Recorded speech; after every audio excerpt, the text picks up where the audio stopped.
Now, more than ever, California sees itself as a leader on combating climate change, and not just in the United States, but the world. The latest push: eliminate the state's carbon footprint altogether by 2045. Lawmakers are taking all sorts of steps to get to that ambitious goal, from phasing out gas-powered engines in new cars and lawnmowers to electrifying home stoves.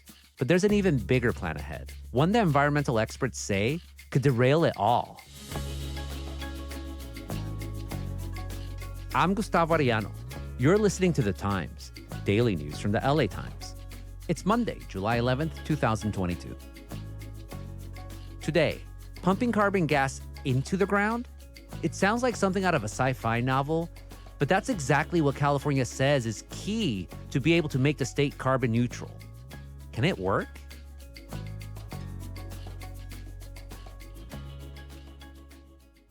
Joining me to talk about this is our air quality reporter, Tony Briscoe. Tony, welcome to The Times. Hey, thanks for having me, Gustavo. So recently, the Supreme Court issued a ruling that made it a lot harder for federal agencies like the EPA to do these big moves to tackle climate change. What did the ruling say, and what didn't it say? This ruling has largely been seen as a blow to the federal government's ability to regulate greenhouse gases, these heat-trapping gases that are emitted by power plants. And that's huge when it comes to looking at fossil fuel power plants, which still dominate much of the United States, which contribute greenhouse gases to our environment and contribute to global warming. So if it took away the power from the federal government, what did it do for state government? For state governments, I would say it had a minimal effect, but it kind of re-emphasizes, according to a lot of experts, the importance of states and deciding their own kind of climate futures. And for a lot of environmental advocates, they're happy that many of the larger states, including the most populous state in the country, California, has made very big climate goals. And all of this is leading to California wanting to eliminate its carbon footprint completely by 2045. How did that bold and very, very specific target come about? So in 2006, the state legislature actually passed a law. It's the most comprehensive state climate action plan so far, essentially requiring a state program to lay out a roadmap, essentially, of where we're going in terms of our goals to reduce greenhouse gases and eventually go carbon neutral. The bill tells industries such as utility and cement plants and refineries to cut emissions of gases like carbon dioxide by about 25% in 14 years. We want to be the first to do our share, to say to the rest of the nation, let's all follow suit, and let's work from the bottom up to get our Congress and our government at the national level to play the pivotal role that it needs to play internationally. So it set a number of benchmarks, the first of which was in 2020, where the goal was to say, hey, let's get back to 1990 levels in terms of the amount of greenhouse gases that we're emitting. And we actually achieved that fairly easily. We achieved that benchmark years earlier, I think in 2016. The next hurdle is going to be a lot more difficult. It's in 2030, where we're hoping to get 40% below that 1990 threshold. And so this plan is updated every 5 years. And so this plan that's currently being finalized this year by the state sees us finally through to carbon neutrality by 2045, which that's something that former Governor Brown laid out as a goal, that California should be carbon neutral no later than 2045. So that makes that happen through a number of different avenues. So how do California officials say this carbon neutrality plan is going to actually work? It's going to be a big lift. This really calls for the widespread adoption of electric vehicles. We're going to need to have, according to this plan unveiled by the California Air Resources Board, 30 times the total number of zero-emission vehicles on the road. We're going to have a fourfold increase in solar and wind energy. We're going to have to make sure that we're doing prescribed burning to protect our natural environments, which naturally sequester carbon dioxide, our forests. And the plan also calls for a 91% decrease in in-state petroleum demand. And one of the most controversial aspects of this kind of proposal that is being finalized by the state actually involves a very small segment of the state's carbon emission reductions, but it's absolutely essential according to state officials. It's called carbon capture. We'll be back after this break.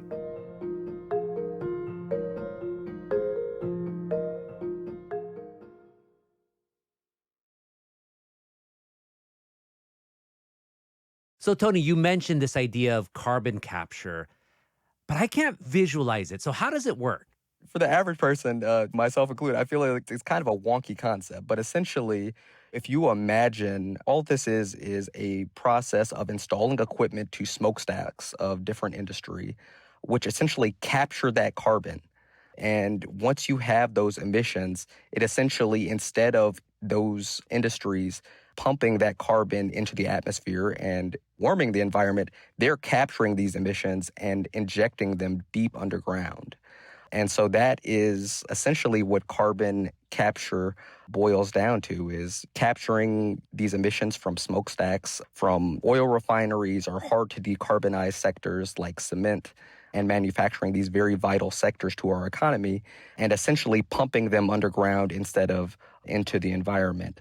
There's also a similar technology that is called direct air capture, which would essentially use large fans to suck air in and filter out carbon, but that one is still kind of emerging. It's still very on the way and has not yet really been proven to be a mainstream, commercially available option at this point.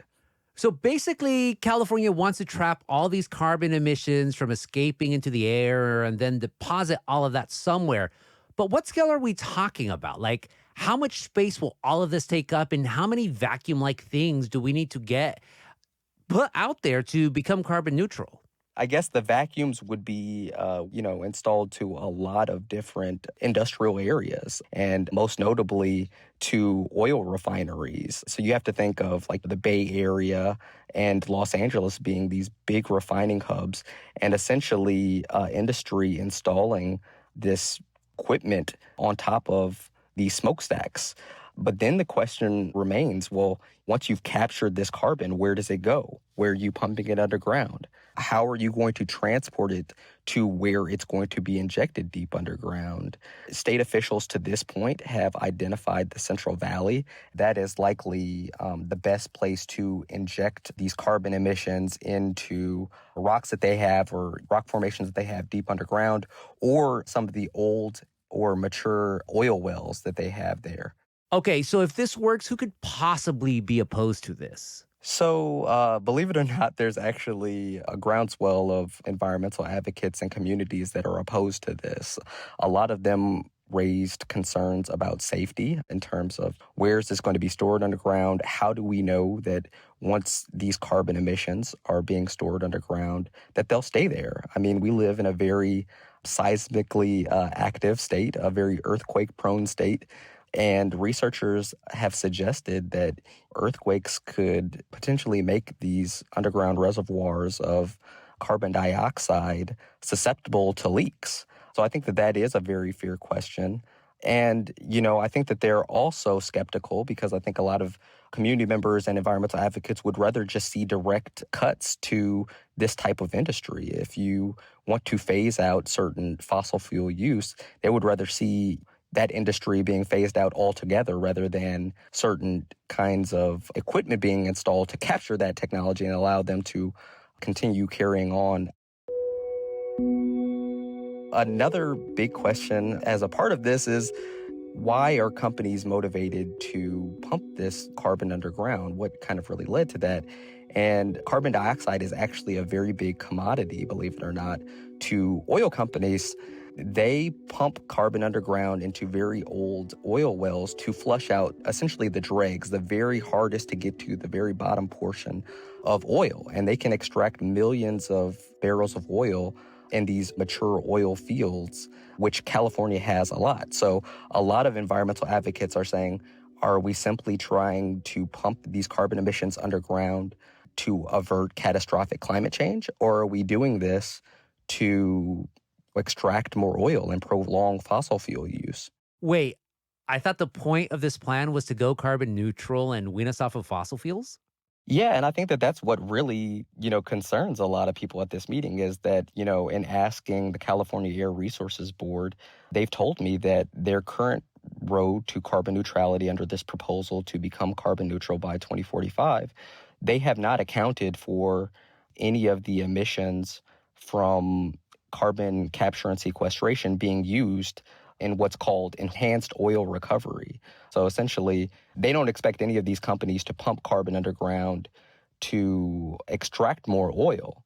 But there really is no framework at this point to prevent them from doing that. In fact, it's really incentivized through both federal and state grants that say, if you're pumping carbon underground, whether you're extracting oil or not, we're going to give you a tax break. What are experts you're talking to saying about all this? One expert in particular who is very familiar with the economics of this carbon plan essentially was saying that really there's no economic value to sticking carbon to the ground.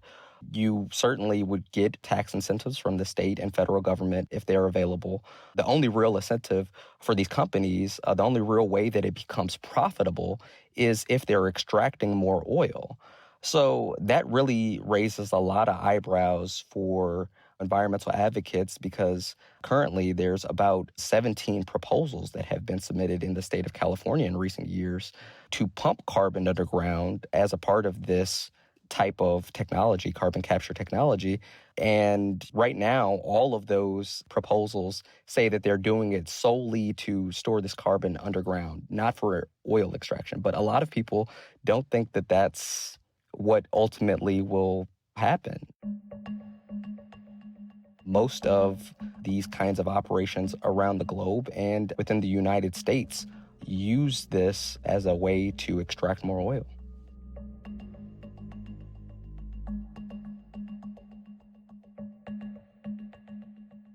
We'll be back after this break.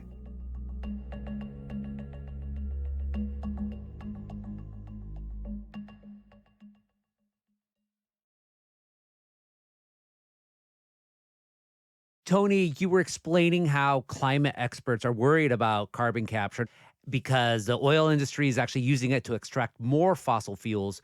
So what are state officials planning in terms of policy around this technology? So I think that a lot of folks they're a little bit concerned about the lack of policy framework behind how this technology can be used and what essentially the guardrails are. There's a lot of questions that remain to be answered by the legislature in terms of how do you store it? How do you transport it? Who's liable? Who owns this technology? So one state senator in particular, Senator Monique Limon, is proposing a bill that if these folks who are submitting these applications to pump carbon emissions underground want to do so, they cannot pump these carbon emissions underground to extract more oil. That's how you ended up with Senate Bill 1314, which is pretty simple in clarifying and saying whenever, however you all do carbon capture in the state, it shall not be used for enhanced oil recovery. To her, it was very simple.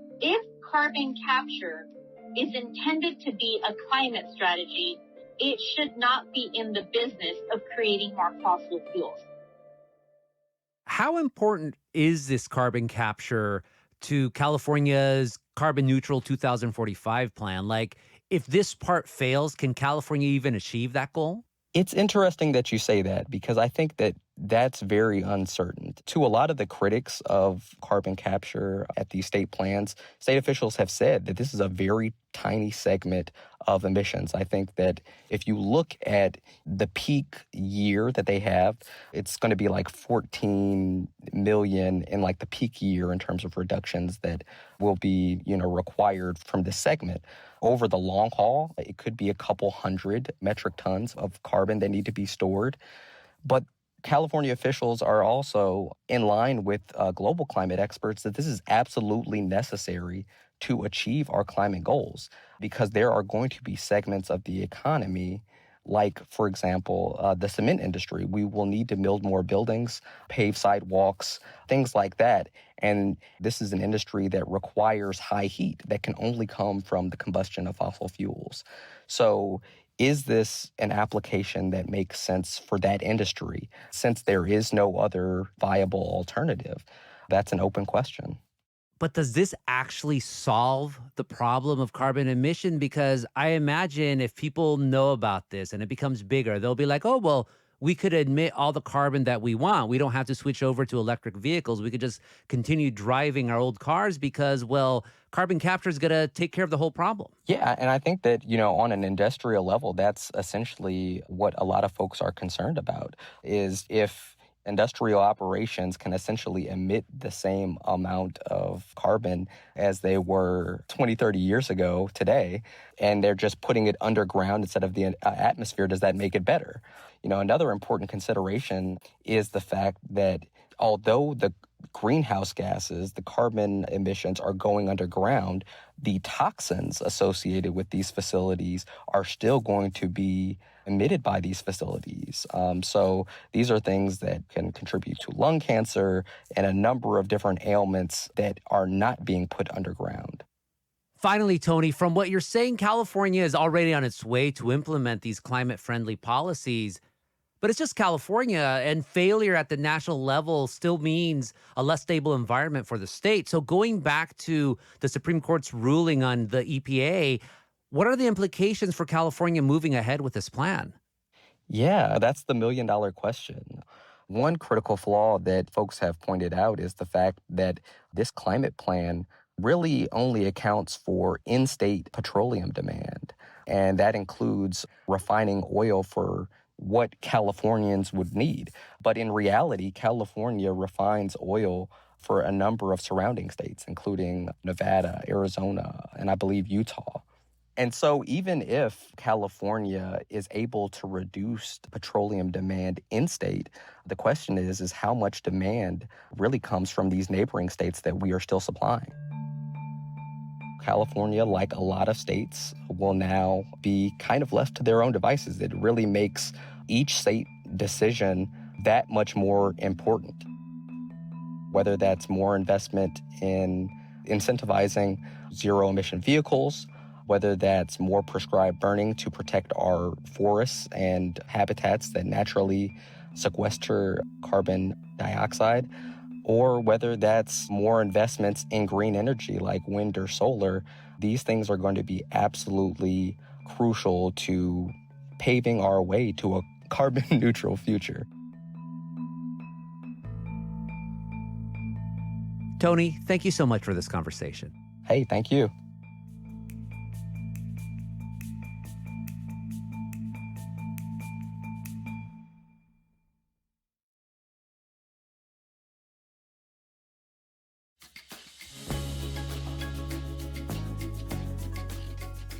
And that's it for this episode of The Times, daily news from the LA Times. Shannon Lin was a hef on this episode, and Mario Diaz mixed and mastered it.